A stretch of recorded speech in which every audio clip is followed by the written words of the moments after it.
It never happens when you're ready for it. It finds you in the middle of an ordinary moment when your guard is down and your mind is somewhere else. A sudden shift, a feeling you can't explain, like something unseen has quietly changed, and deep down, without proof, without words, you just know something is coming back. Not loudly, not dramatically, but in a way that will change everything. It happens in the most ordinary moments. You're washing dishes, driving to work, sitting in a meeting that feels completely disconnected from what actually matters, and then it hits. Not softly, not politely, but all at once. Like a memory forcing its way back after being pushed down for far too long. After years of listening to people open up about their private emotional worlds, one pattern stands out clearly. The heaviest regret is rarely carried by the person who left in anger. Anger has noise, it has movement, it creates an exit. The deeper, more lasting weight is carried by those who slowly watched someone stop choosing them. The ones who noticed the small changes, the fading warmth, the quiet distance growing over time. And by the time they truly felt what was happening, not just understood it in their mind, but felt it deep in their body, the connection was already gone. That's what unfolded here, and that's what is quietly unfolding right now on the other side of your silence. You didn't walk away because you stopped caring. You didn't leave because the love disappeared. You let go because something inside you ran out, the specific kind of emotional energy it takes to keep holding on to someone who isn't meeting you with the same intention. And that decision, even if it felt invisible to everyone else, set something powerful into motion. This message is for the woman who made that choice. Not the dramatic choice that people see and applaud, but the quiet, painful one that no one really witnesses. You let go. And now something is shifting because of it. Before anything else, you deserve clarity, not just comforting words, but a real understanding of what's happening beneath the surface so you can move through it wisely when it comes back around. When someone loses access to a person they were deeply connected to, not just casually interested in, but bonded to on a level they may not have even fully understood, something changes inside them. It doesn't feel like freedom, even if they convince themselves it would. It feels more like something in their internal system stops working properly. Life continues, but slightly off, just enough to notice. Just enough to feel unsettled without knowing exactly why. You may have looked at them during that time and assumed they were doing fine. They stayed busy, they went out, they seemed okay, and you told yourself that meant you didn't matter as much as you thought. That conclusion is one of the most painful misunderstandings people make. What was actually happening is much quieter. They were filling their time with anything that could keep them distracted: routine, noise, other people, anything that prevented them from feeling what was really there. Because to admit they missed you would mean admitting that what you shared was real, and admitting that would force them to face everything they didn't do when they had the chance. Regret doesn't arrive all at once. It has its own timeline. And in the beginning, it often looks like someone who has moved on without struggle. That's the illusion. The person who seems the most okay on the outside is often the one carrying the most beneath the surface. Over time, you probably started doubting your own perception. You questioned what you felt, what you knew, simply because they made it look convincing enough. But appearances are not truth. Let me ask you something honestly. Recently, have you thought about them and noticed a shift in how it feels? Not the old ache or longing, but something quieter, almost like a calm awareness. A sense of stillness that doesn't demand anything. If you've felt that, even once, it's not random. It's not your imagination trying to comfort you. It's your awareness picking up on a real shift happening within that connection. Even distance doesn't fully break certain bonds. The human mind and emotional system are more sensitive than we tend to admit. What they are experiencing now isn't just missing you, it's something heavier.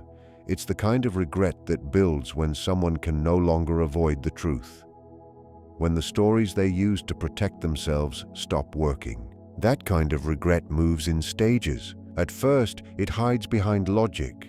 They tell themselves it wasn't the right time, that they needed space, that things were too intense, that you expected too much. These explanations feel reasonable enough to live with for a while. They create a kind of emotional shelter where everything still makes sense. But that structure doesn't hold forever, because truth doesn't usually arrive loudly. It seeps in slowly. It shows up in quiet moments, in the absence of distraction, in the spaces where there's nothing left to hide behind. And eventually, those explanations start to feel thin. The comfort they once provided begins to fade, and what replaces it is harder to ignore. That's when the real weight begins, and that's the moment when everything starts to shift, for them, and possibly for you too. It doesn't arrive in dramatic waves. It slips in quietly, through ordinary moments they can't control. A random Tuesday when a song plays and suddenly feels heavy for no clear reason. A calm Saturday morning where the silence in their space feels different, almost personal. Or when they sit across from someone new, someone who, on paper, is perfectly fine, and realize with sharp clarity that something is missing. It doesn't feel the same. Nothing has felt the same since you. That's when the story they told themselves starts to fall apart. What once felt solid begins to feel unstable. They try to hold it together, but the issue isn't something they can fix from the outside. The truth is, what they built their decisions on was never fully grounded to begin with. This is the second stage, the quiet breakdown of their narrative. And during this stage, certain things start happening that may have already caught your attention. A random message out of nowhere. A like on something old that they had no real reason to revisit. A mutual connection suddenly mentioning them without context. Moments that feel too specific to be coincidence, yet you've been trying to dismiss them as nothing. They're not nothing. They're small leaks of truth from someone who isn't fully ready to face it openly yet. It's the truth finding its way out through whatever cracks are available. Then comes the third stage. This is where they are now. The illusion is gone, the story has completely collapsed, and they're left standing in front of the reality they can no longer avoid. At this point, they have a choice. They can rebuild another version of comfort, another excuse, another layer of distance, or they can turn around and face what they know is real. Turning back isn't easy. It means carrying the full weight of what they lost. It means walking toward you without knowing if they're already too late, without knowing how they'll be received, without any guarantee except the truth they now understand. But they are making that walk, and what they're carrying with them is heavy. It's the kind of realization that strips away all defenses. The clear, undeniable understanding that they were wrong, not in a vague or general way, but in something specific and meaningful. Wrong about you, wrong about your value, wrong about the way they handled something that truly mattered. They chose distance when they should have chosen presence. They chose comfort over courage. They chose the easier version of their life instead of stepping into something that required real effort and honesty. If this resonates with you, it's because something in you recognizes it. Now here's the part that truly shapes what happens next. Many women don't handle this moment well, not because they're wrong to be cautious, but because they misunderstand what they're actually seeing. When this person comes back, the first instinct is to measure everything against the past. Every disappointment, every moment they didn't show up, every pattern they repeated. And while that reaction is understandable, it can quietly damage something that's trying to begin again. What's returning to you is not the same version of them who left. If you treat them as if nothing has changed, if you hold them entirely inside their past identity, you risk recreating something that has already shifted internally, even if you haven't seen the proof yet. The version of them who pulled away wasn't acting from a place of not caring. It may have looked that way, and the hurt it caused was real, but underneath it was something else. It was avoidance. It was fear. Fear that disguised itself as needing space. Fear that looked like independence. fear that convinced them they were being practical about what they could offer. The behavior was real, and so was its impact on you. But it wasn't rooted in indifference. It came from someone who didn't yet know how to hold something as deep as what they felt for you without pulling back. The person coming back now has changed in a way that isn't loud or obvious. It's internal. It comes from sitting with your absence long enough to actually feel it, not avoid it, not work around it, but truly face it. They've had to experience what it costs to lose something real, and through that, they've reached a level of clarity they didn't have before, the kind of understanding that only comes when something meaningful is gone and finally seen for what it was. But that clarity is still fragile. Not because they are weak, but because honesty at this level always is in the beginning. They don't know how you'll respond. They don't know if the door is still open. They don't know if who they are now is enough to repair what was damaged. That uncertainty will shape how they approach you. It may not look bold or dramatic. It may come in small, careful steps. But don't mistake that care for a lack of intention. When someone is holding something important, they move with caution. That's not weakness, it's respect. And there's something important for you in this moment too. Instead of focusing on whether they return, focus on who you are when they do. Because the truth is, they are already on their way back in some form. The real preparation isn't about calling them in, it's about being ready to receive them without fear interfering. What matters now is your internal state. Staying clear, staying grounded. Not letting past hurt force you to shut down something that could be real, but also not losing yourself by rushing in too quickly. You don't need to chase, and you don't need to push away. You just need to stand in the version of yourself that finally let go. The version of you who stopped overextending, who stopped shaping her energy around someone else's inconsistency. That is the version they are coming back to meet. And how you hold that version of yourself will determine everything that follows. Don't lose the version of yourself you became just because they're coming back. That version of you, the one who finally stopped chasing, stopped overextending and chose her own peace, is the exact reason this shift is happening. Don't put her aside now. She matters more than the return itself. You've probably been noticing certain things lately. Small moments, subtle signs, and you've either been brushing them off as coincidence because you don't want to get your hopes up, or you've been reading too much into them because a part of you is craving confirmation. Both reactions pull you away from what's actually happening.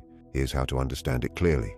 When someone is genuinely moving back toward you, when they're going through that internal shift and walking through the truth of what they lost, you often feel it before you see anything physical. It shows up in your body first.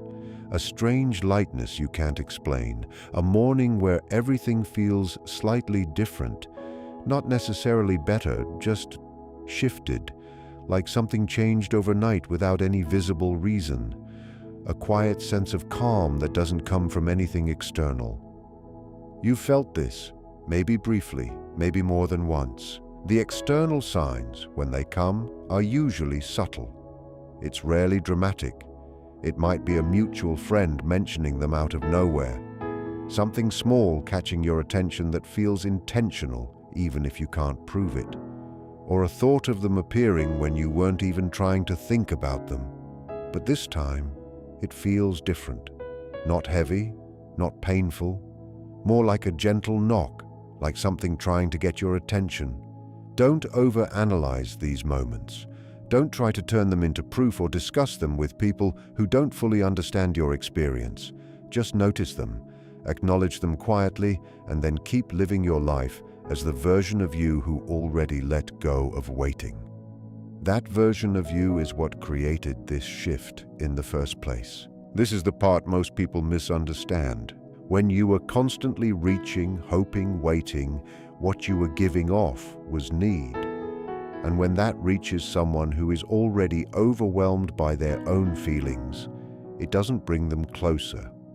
It actually pushes them further away, because it confirms their fear that they can't handle something that intense.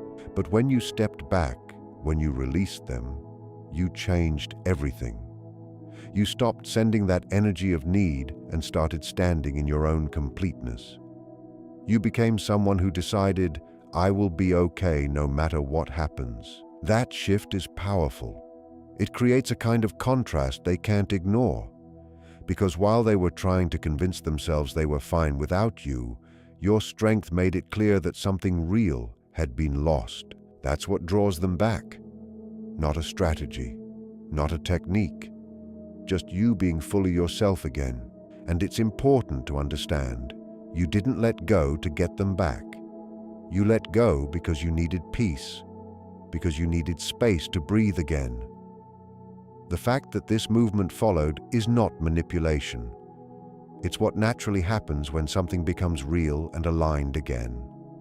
Now let's talk about what happens after they return, because that part matters even more than the return itself. Don't turn their return into something they have to keep paying for forever. There's a version of being careful that looks wise on the surface, but is actually just punishment in disguise. It's when every good moment gets followed by a reminder of what went wrong, when you keep your guard up not out of clarity, but out of fear of feeling too much again, when you make them prove themselves over and over until they feel like they're being tested rather than welcomed. And eventually, that pushes them away again, not because they don't care this time, but because they feel like there's no real space for them to come back into. That's not discernment, that's fear pretending to be discernment. Real discernment is calm. It takes its time. It watches how someone shows up now, not just who they used to be. It stays open enough to notice change and grounded enough to walk away if that change isn't real. Fear, on the other hand, has already made its decision. It's just looking for proof that things won't work, that people don't change, that opening up will only lead to pain again. You need to be honest with yourself about which one is leading you. If you imagine them coming back and your first feeling is warmth, followed by a natural sense of awareness and care, that's a good place. That means you're open, but still grounded. But if your first reaction is a wall, a list of conditions, or a rush of old pain before anything has even happened, that's something to look at more closely. Not to suppress it, but to understand it. It's okay to admit you're scared. It's okay to not fully trust yet. What matters is that you don't let that fear quietly control everything. Be real about it. Be honest about what you feel. That honesty creates clarity over time. And here's what I want to leave you with. You did something incredibly hard. Not the kind of hard people notice or applaud, but the quiet kind. The kind where you had to let go without knowing what would happen next. Where you had to stop reaching, stop trying to fix something that wasn't meeting you halfway. You made a choice in a moment no one else saw, to trust that if something was real, it would come back without you forcing it. That wasn't weakness. That was faith, not blind faith, but the kind that chooses to move forward even without proof. The kind that says, I'm going to live like I'm okay, even if I'm still healing. And that mattered more than you realize. Something in them felt that shift, not logically, not in words, but deeply, in the absence you left behind, in the space that nothing else could fill. And now they're moving toward you with something they didn't have before, a real understanding of what they lost. Not something performed, not something said just to get a reaction, but something they've been sitting with long enough that they can't ignore it anymore. That kind of realization changes people. And when someone reaches that point, regret isn't just sadness anymore. It becomes clarity. It becomes truth they can't run from. So when they come back, they're not coming blindly. They know what they're asking for. They understand what it cost you, and they're choosing to show up anyway. That doesn't mean everything is instantly fixed. It doesn't mean there are guarantees, but it is a real beginning. And sometimes that's all you need. The space between you was never fully closed. It stayed open, even in silence. And now they're finally walking through it. If this spoke to something real inside you, stay connected with Jungify. This is the kind of space where we go deeper into these moments, where we talk about what actually matters every single day. What makes this kind of experience so intense is that it isn't just about another person.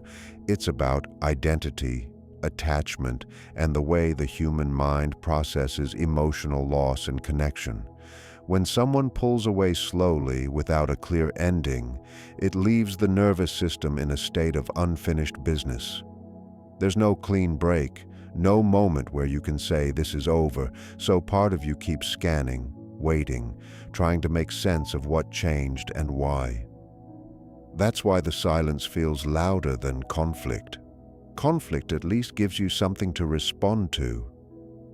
Silence forces you to sit with uncertainty. When you finally let go, especially after trying for a long time, it creates a shift not just in behavior, but in your internal state. You stop organizing your thoughts around them. You stop measuring your worth through their responses.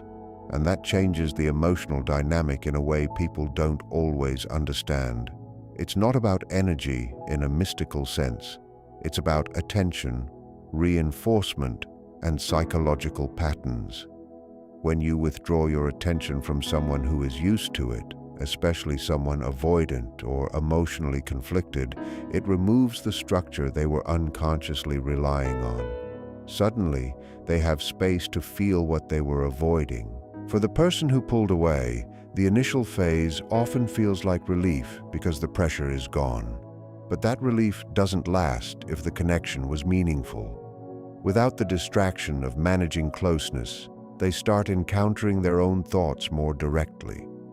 That's when memory becomes more active, not just surface-level memories, but emotionally loaded ones. The way you made them feel, the moments they dismissed at the time, the consistency you offered.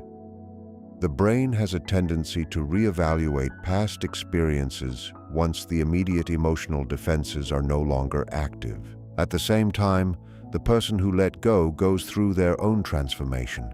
There's a period where the absence feels heavy, where habits and emotional patterns still point toward the other person.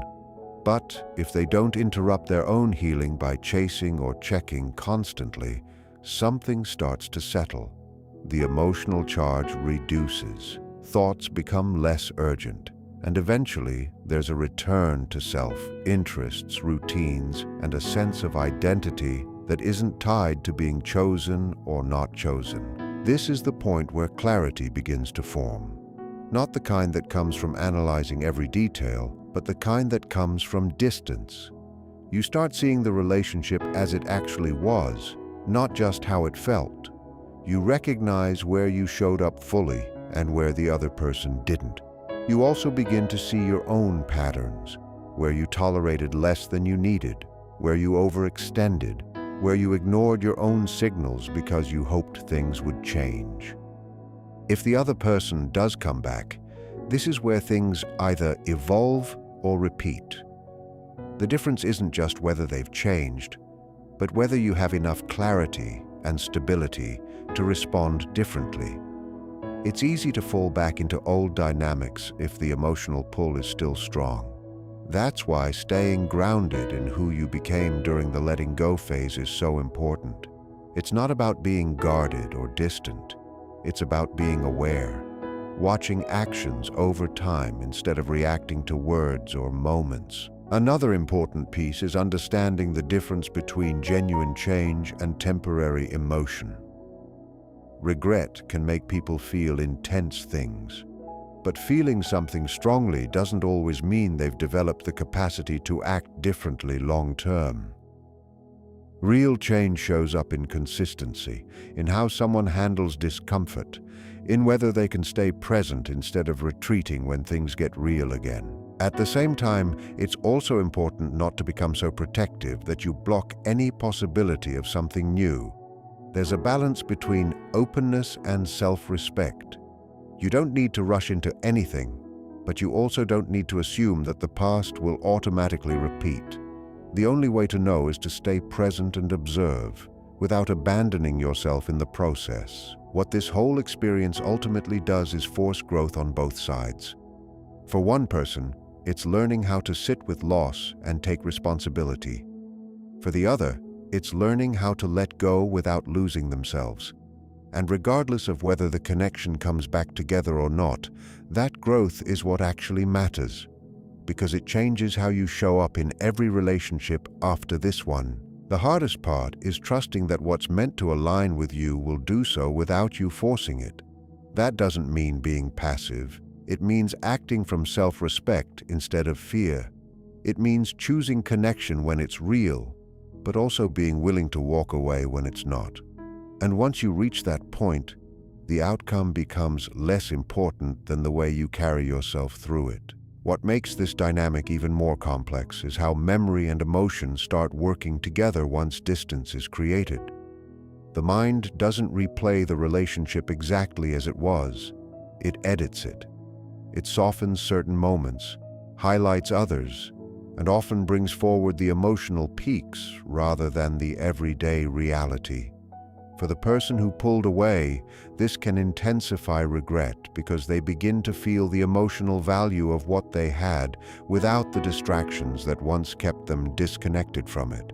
But for you, this is where awareness matters. You don't just remember how it felt when it was good, you also remember what it consistently lacked. There's also something important happening at the level of attachment. When someone is avoidant or emotionally overwhelmed, closeness can feel threatening even if they care deeply. So they create distance to regulate themselves. But distance has a delayed cost.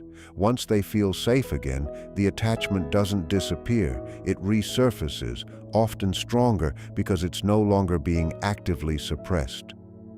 That's why timing can feel confusing.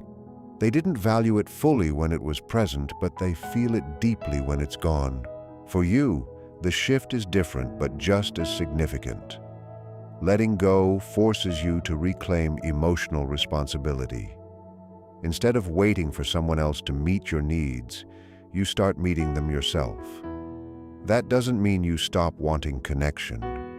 It means your sense of stability no longer depends on it. And that changes how you relate to everything. You become less reactive, less pulled into uncertainty, and more focused on what is actually being shown to you rather than what you hope is true. Another layer to this is the way silence acts as a mirror. When communication stops, there's nothing external to focus on, so both people are left with themselves. That's uncomfortable, but it's also where the most honest realizations happen. Without the ability to distract through interaction, the mind starts connecting patterns. It starts asking questions it avoided before. And over time, those questions lead to clarity, either about what was lost or about why it couldn't work. If they come back during this phase, it's often because that clarity has reached a point where it can't be ignored anymore. But returning doesn't automatically mean they're ready to sustain something different. It just means they've reached the awareness that something meaningful was lost. Readiness is shown in how they handle the present, not just how they talk about the past. Do they take accountability without defensiveness? Do they stay consistent when things are calm, not just when emotions are high? Do they respect your pace, or do they try to rush things back to how they were? At the same time, your role isn't to interrogate or test constantly, it's to observe, to stay connected to your own internal signals. If something feels off, you don't ignore it. If something feels genuine, you allow it space without immediately attaching a future to it. This balance is what prevents you from repeating the same cycle. There's also a deeper emotional shift that happens when you truly detach. You stop needing closure in the traditional sense. You no longer require a perfect explanation or a final conversation to feel at peace. You understand that people act based on their level of awareness at the time, and sometimes that awareness simply wasn't enough. That realization removes a lot of the emotional weight because you stop taking everything personally. And ironically, this is often when things start moving again. Not because you're trying to make it happen, but because you're no longer holding on to it in a way that creates pressure. You're open, but not attached, available, but not dependent. And that creates a different kind of interaction if they return, one that is based more on reality than on projection. It's also worth understanding that not every return is meant to rebuild the relationship. Sometimes the return is about closure, about understanding, about seeing each other clearly without the emotional distortion that existed before. And sometimes it is about rebuilding, but in a completely different way, with new boundaries, new awareness, and a slower, more intentional pace. What matters most is that you don't abandon what you learned in the process. The patience, the self-respect, the ability to sit with discomfort without reacting immediately. Those are the things that protect you moving forward. Not by shutting people out, but by making sure that anything you allow into your life aligns with the standard you've now set for yourself. At a certain point, the focus shifts away from, "Are they coming back?" to something more important. Does this align with who I am now? And that question changes everything, because it puts you back in a position of choice rather than waiting. And once you're in that position, you're no longer at the mercy of someone else's timing or realization. You can appreciate what's real, walk away from what isn't, and stay grounded regardless of the outcome. That's the real shift this kind of experience is meant to create. What you did in silence changed everything, even if no one saw it at the time. You chose peace over chasing, truth over illusion, and that decision set something real into motion. Now, what returns is not a repeat of the past, but a chance to meet something new with clarity and self-respect. You don't need to force it or fear it, just stand in who you've become, because this time, the outcome won't define you. You will define it.